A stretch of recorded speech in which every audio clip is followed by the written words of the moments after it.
Hello friends. आज हम पढ़ने जा रहे हैं तुमुल कलाम में, जो कि चैप्टर नंबर 6 है, हिंदी का पदखंड। तो पहला क्वेश्चन है कि आंसू किसकी रचना है।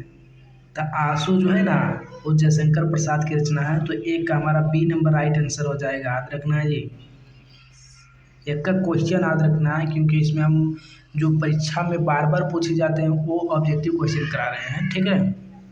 तो दूसरा नंबर क्वेश्चन है कि जयशंकर प्रसाद ने कौन सी कविता लिखी है। तो तुमुल कुलाल कलाम में। तो ये हमारा दो का बी नंबर राइट आंसर होगा है। और तीसरा नंबर क्वेश्चन है कि जयशंकर प्रसाद का जन्म कब हुआ था। तो जयशंकर प्रसाद का जो जन्म हुआ था वो हुआ था 1989 ईस्वी में, जो कि 3 का सी नंबर राइट आंसर है। आंसर भी मिलाते चलिएगा, नीचे आंसर शो कर रहा है। चौथा नंबर क्वेश्चन है कि जयशंकर प्रसाद के पितामह कौन थे। तो शिवरत्न साहू जो कोई पितामह थे जयशंकर प्रसाद के, और वही पूछ देगा कि जयशंकर प्रसाद के पिता कौन थे। तो ये हमारा हो जाएगा क्या, तो क्या क्या नाम था उसका, बतला गया नाम उसका पिता का। अच्छा, आगे होगा इसका, ठीक है ना। तो जयशंकर प्रसाद के पितामह कौन थे, तो शिवरत्न साहू। हम 4 का ए नंबर राइट आंसर हो जाएगा। और 55 नंबर क्वेश्चन है जयशंकर प्रसाद कितनी वर्ष की अवस्था में पितृविहीन हो गए थे। तो 12 वर्ष की अवस्था में, जो कि हमारा 5 का बी नंबर राइट आंसर हो जाएगा, है ना। आंसर शो करा, मिलाते चलिएगा। जयशंकर प्रसाद जो कि हिंदी साहित्य के किस काल के कवि थे। तो जयशंकर प्रसाद जो है ना, वो आधुनिक काल के कवि थे। इसमें देखो एक ट्रिक हम बता देते हैं। कड़बक से लेकर नावादास तक जो है ना, वो भक्ति काल के कवि हैं। और भूषण, सिर्फ भूषण जो एक है वो रीति काल के कवि है। बाकी जो सब क्या है, आधुनिक काल के कवि है ना। तो ऐसे याद करना है, कड़बक से लेकर छपै तक भक्ति काल के कवि हैं। और भूषण जो कवि है वो रीतियुक्त धारा के कवि, रीति काल के कवि है।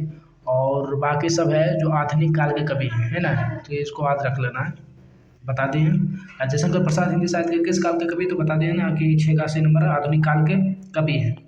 7वां नंबर क्वेश्चन है कि प्रसाद जी किस कृति में आधुनिक मानव सभ्यता की मार्मिक समीक्षा की गई है। तो ये हमारा डी नंबर हो जाएगा, कमायनी में, जो कि जयशंकर प्रसाद का है ना। तो 7 का हमारा डी नंबर राइट आंसर हो जाएगा, कमायनी। और कमायनी प्रसाद जी की किस प्रकार की कृति है, तो जो है ना वो है प्रबंध काव्य है। वो 8 का बी नंबर राइट आंसर हो जाएगा, प्रबंध काव्य। 9 नंबर क्वेश्चन कि जयशंकर प्रसाद की कौन सी कृति नहीं है। तो जयशंकर प्रसाद की कृति नहीं है, तो ये हमारा हो जाएगा क्या, प्रेम पथिक नहीं, महाराजा मानसिंह, जो कि जयशंकर प्रसाद की कृति नहीं है, जो कि 9 का सी नंबर राइट आंसर हो जाएगा। 10वां नंबर क्वेश्चन है कि कौन सी रचना जयशंकर प्रसाद की नहीं है। तो सूर सागर, जो कि जयशंकर प्रसाद की रचना नहीं है। सूर सागर जो कि सूरदास की रचना है ना। तो समझ आएगा, अब आप वैसे भी समझदार हैं ना।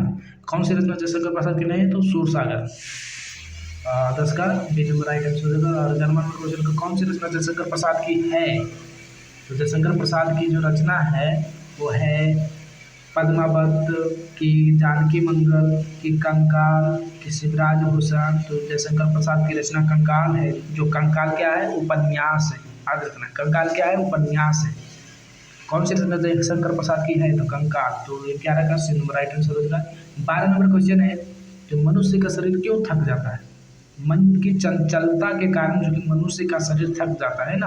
तो 12 का ए नंबर राइट आंसर हो जाएगा। 13वां नंबर क्वेश्चन है कि तुमुल कुलाहल कला में प्रसाद जी की किस रचना से ली गई है। तो कमायनी से ली गई है, जो कि 13 का सी नंबर राइट आंसर हो जाएगा हमारा।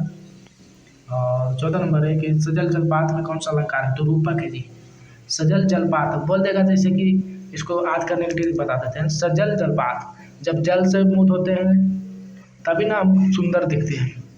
तो ये बोलेगा जैसे कि सजल जलपात में कौन सा अलंकार है, तो रूपक बोल देना, रूपक। तो 14 का ए नंबर राइट आंसर हो जाएगा। 15 नंबर क्वेश्चन है कि मैं उषा की ज्योति में कौन सा अलंकार है। तो ये अनुप्रास है ना। 15 का बी नंबर राइट आंसर हो जाएगा। और 16 नंबर क्वेश्चन की चातकी किसके लिए तरसती है। तो स्वाति नक्षत्र की पहली बूंद के लिए, जो कि 16 का सी नंबर राइट आंसर होगा। और 17वां नंबर क्वेश्चन चलते हैं अगले क्वेश्चन में। 17वां नंबर क्वेश्चन कह रहा है कि जयशंकर प्रसाद ने किस भाषा में काव्य रचना की है। तो जयशंकर प्रसाद जो कि खड़ी बोली में रचना की है, याद रखना है। जो कि तुमुल कुलाहल कला के लेखक है जयशंकर प्रसाद, वो खड़ी भाषा में रचना की है। 17 का हमारा बी नंबर राइट आंसर हो जाएगा। 18 नंबर क्वेश्चन है, इनमें से कौन सी पुस्तक प्रसाद जी की है? तो झरना क्या है? पुस्तक है जो कि प्रसाद जयशंकर प्रसाद जी की रचना है। तो 18 का हमारा ए नंबर राइट आंसर हो जाएगा जी। 19 नंबर क्वेश्चन है, जयशंकर प्रसाद की कौन सी कृति अपूर्ण है? कृति जिसको लिखा है, कृति यहाँ पर लिखा हुआ है, कृति टाइपिंग में थोड़ा गलती हुआ होगा। तो 19 नंबर क्वेश्चन बोला कि जयशंकर प्रसाद की कौन सी कृति अपूर्ण है? तो इरावती, इरावती हमारा सी में है, इसलिए 19 का सी नंबर राइट आंसर हो जाएगा, है ना। और 20 नंबर क्वेश्चन है कि जयशंकर प्रसाद रचित महाकाव्य का नाम क्या है? तो कमायनी, कमायनी क्या है? महाकाव्य है।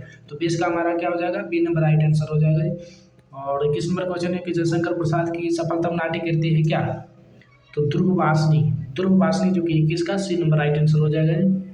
और 22वां नंबर क्वेश्चन है कि जयशंकर प्रसाद किस बाद के कवि थे? तो छायावाद के कवि थे, या प्रगतिवाद के कवि थे, या प्रयोगवाद के कवि थे, या यथार्थवाद के कवि थे, क्या थे? तो जयशंकर प्रसाद जी छायावादी कवि थे, मतलब छायावाद के कवि थे ना। तो जयशंकर प्रसाद किस बात के कवि थे?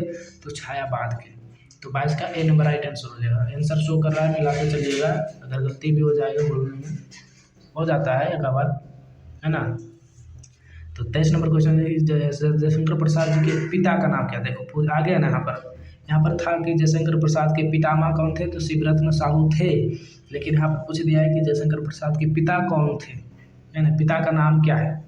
तो ये हमारा हो जाएगा देवी प्रसाद साहू शायद, हाँ यही है, देवी प्रसाद साहू। देवी प्रसाद साहू जो कि जयशंकर प्रसाद के पिता थे, और जयशंकर प्रसाद के पितामह थे जो शिवरत्न साहू थे। यहाँ देखना है। तो 23 का हमारा बी नंबर राइट आंसर हो जाएगा। 24 नंबर क्वेश्चन के प्रसाद जी का जो जन्म कहाँ हुआ था जी? तो प्रसाद जी का जो जन्म हुआ था वो इलाहाबाद में हुआ था, कि पटना में हुआ था, कि वाराणसी में हुआ, कि लखनऊ में हुआ था? तो ये हमारा वाराणसी में, जो कि उत्तर प्रदेश में पड़ता है ना। तो जब जयशंकर प्रसाद जी का जो जन्म हुआ था वाराणसी में हुआ था, जो कि 24 का सी नंबर राइट आंसर है। और 25वां नंबर क्वेश्चन के इनमें से कौन सी पुस्तक प्रसाद जी की नहीं है? पुस्तक मतलब प्रसाद जी की पुस्तक नहीं है, तो हो जाएगा हमारा शिवाजी का महत्व। शिवाजी का महत्व जो कि जयशंकर प्रसाद की पुस्तक नहीं है। आंसू, इंद्रजाल, आंधी, ये सब जयशंकर प्रसाद की रचना है ना, ये पुस्तक जिसको बोल सकते हैं। लेकिन जयशंकर प्रसाद जी की पुस्तक नहीं है, तो शिवाजी का महत्व। 25 का हमारा डी नंबर राइट आंसर हो जाएगा। कंकाल क्या था? बताया था ना कि उपन्यास है, तो 26 का हमारा सी नंबर राइट आंसर हो जाएगा, है ना। 27 नंबर क्वेश्चन है कि ध्रुववासिनी कैसी कृति है? तो ध्रुववासिनी जो कि नाटक है ना, जो कि 27 का डी नंबर राइट आंसर हो जाएगा जी। 28वां नंबर क्वेश्चन है कि देवी प्रसाद साहू जयशंकर प्रसाद के कौन थे? तो पिता थे। अब बोल देगा शिवरत्न साहू, तो शिवरत्न साहू जो कि जयशंकर प्रसाद के पितामह थे। 28 का हमारा सी नंबर राइट आंसर हो जाएगा। 29 नंबर क्वेश्चन है कि तुमुल कोलाहल कला में शीर्षक कविता का रचयिता कौन है? तो जयशंकर प्रसाद है जी, ये तो सब जानते हैं। तो 29 का हमारा बी नंबर राइट आंसर हो जाएगा। और 30 नंबर क्वेश्चन है कि कमायनी के रचयिता कौन है? तो जयशंकर प्रसाद, जो कि 30 का ए नंबर राइट आंसर हो जाएगा। और आज का सेशन यहीं तक समाप्त करते हैं, और मिलते हैं अगले वीडियो में। तब तक के लिए जय हिंद, जय भारत, और हमारे चैनल को सब्सक्राइब कर दें, ताकि जब भी हम नए वीडियो इसी तरह का डालें तो आपको तुरंत नोटिफिकेशन प्राप्त हो।